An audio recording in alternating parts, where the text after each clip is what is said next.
Hi, welcome back. It's a Monday here in Jinju, in South Korea, and I'm reading again another excerpt from The Pursuit of God by A.W. Tozer. Today we're reading from chapter 5. We're starting chapter 5, The Universal Presence, by A.W. Tozer from The Pursuit of God. This is part 1 of chapter 5. Universal presence. Psalm 139, verse 7. Whither shall I go from thy spirit, or whither shall I flee from thy presence? In all Christian teaching, certain basic truths are found, hidden at times, and rather assumed than asserted, but necessary to all truth, as the primary colors are found in, and necessary to, the finished painting. Such a truth is the divine immanence. God dwells in his creation, and is everywhere, indivisibly present in all his works. This is boldly taught by prophet and apostle, and is accepted by Christian theology generally. That is, it appears in the books. But for some reason, it has not sunk into the average Christian's heart so as to become a part of his believing self. Christian teachers shy away from its full implications, and if they mention it at all, mute it down until it has little meaning. I would guess the reason for this to be the fear of being charged with pantheism. But the doctrine of the divine presence is definitely not pantheism. Pantheism's error is too palpable to deceive anyone. It is that God is the sum of all created things. Nature and God are one, so that whoever touches a leaf or a stone touches God. That is, of course, to degrade the glory of the incorruptible deity and, in an effort to make all things divine, banish all divinity from the world entirely. The truth is that while God dwells in his world, he is separated from it by a gulf forever impassable. However closely he may be identified with the work of his hands, they are and must eternally be other than he. And he is and must be antecedent to and independent of them. He is transcendent above all his works, even while he is immanent with them. What now does the divine immanence mean in direct Christian experience? It means simply that God is here. Wherever we are, God is here. There is no place, there can be no place where he is not. 10 million intelligences standing at as many points in space and separated by incomprehensible distances can each one say with equal truth, God is here. No point is nearer to God than any other point. It is exactly as near to God from any place as it is from any other place. No one is in mere distance any further from or any nearer to God than any other person is.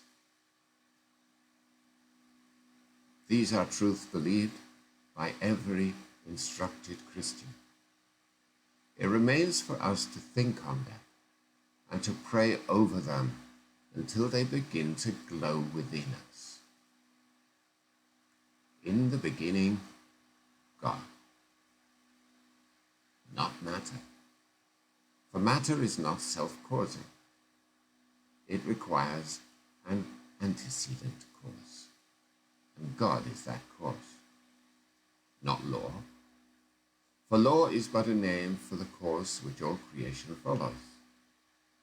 That course had to be planned, and the planner is God, not mind.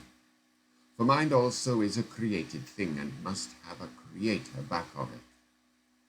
In the beginning, God, the uncaused cause of matter, mind, and law. There we must begin. Adam sinned, and in his panic, frantically tried to do the impossible. He tried to hide from the presence of God. David also must have had wild thoughts of trying to escape from the presence, for he wrote, "Whither shall I go from thy spirit? Or whither shall I flee from thy presence?" Then he proceeded through one of his most beautiful songs to celebrate the glory of the divine immanence. If I ascend up into heaven, thou art there. If I make my bed in hell, behold, thou art there. If I take the wings of the morning and dwell in the uttermost parts of the sea, even there shall thy hand lead me, and thy right hand shall hold me. And he knew that God's being and God's seeing are the same, that the seeing presence had been with him even before he was born, watching the mystery of unfolding life. Solomon exclaimed, "But will God indeed dwell on the earth?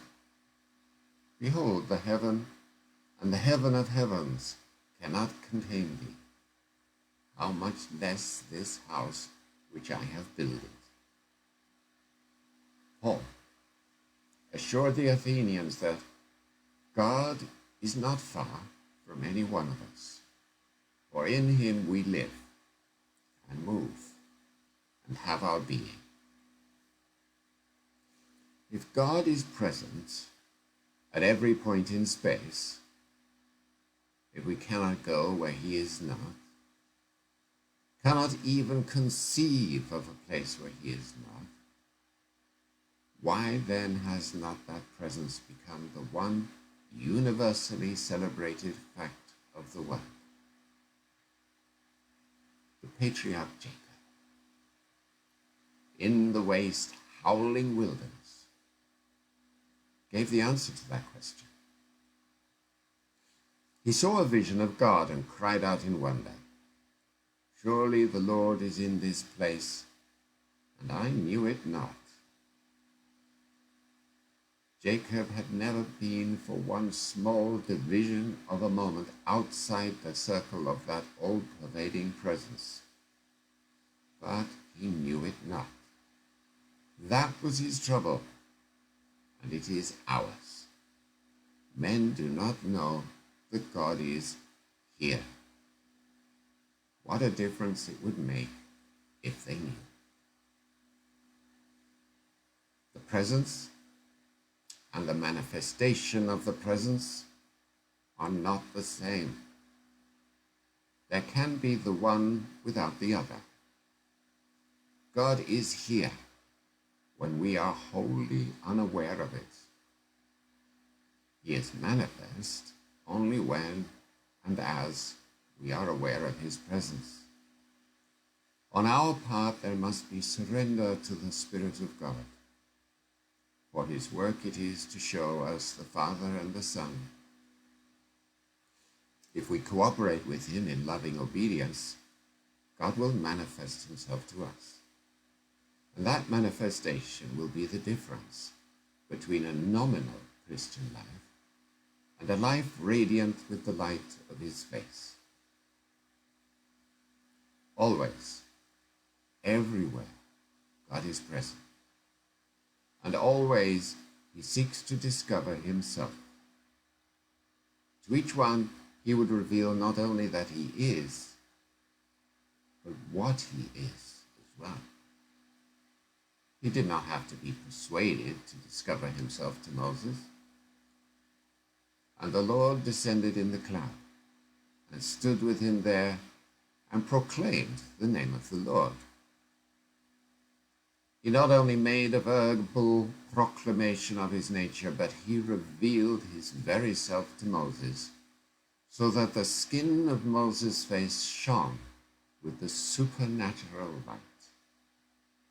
It will be a great moment for some of us when we begin to believe that God's promise of self-revelation is literally true. That he promised much, but promised no more than he intends to fulfill. Our pursuit of God is successful just because he is forever seeking to manifest himself to us.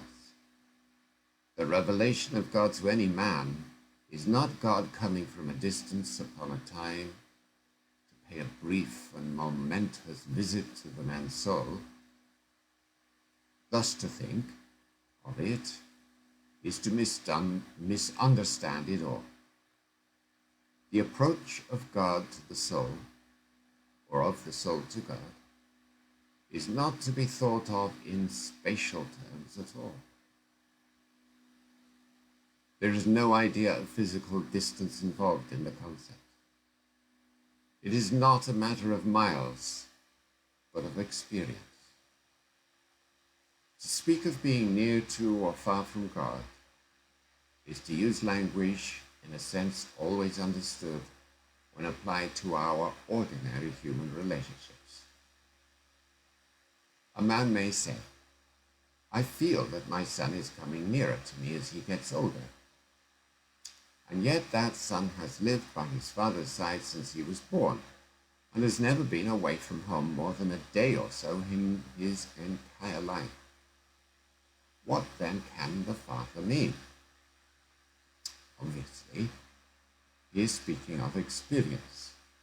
He means that the boy is coming to know him more intimately and with deeper understanding, that the barriers of thought and feeling between the two are disappearing, that father and son are becoming more closely united in mind and heart. So when we sing, "Draw me nearer, nearer, blessed Lord," we are not thinking of the nearness of place, but of the nearness of relationship. It is for increasing degrees of awareness that we pray, for a more perfect consciousness of the divine presence. We need never shout across the spaces to an absent God. He is nearer than our own soul, closer than our most secret thoughts. Why do some persons find God in a way that others do not? Why does God manifest his presence to some and that multitude of others struggle along in the half-light of imperfect Christian experience? Of course, the will of God is the same for all. He has no favorites within his household. All he has ever done for any of his children, he will do for all of his children. The difference lies not with God, but with us. And that is the end of today's reading from The Pursuit of God by A.W. Tozer, chapter 5, part 1. And tomorrow, let's read part 2 together as we continue to pursue God. Pursue a God who's right here and strengthens us and helps us to pursue him. He's not far away, He's not lost. Let's pursue him together with the strength he's given and the heart he's given. Bless you today. God be with you today. Walk in peace. We'll see you tomorrow. Thank you for joining me. God bless you. I hope God has blessed you and will bless you today.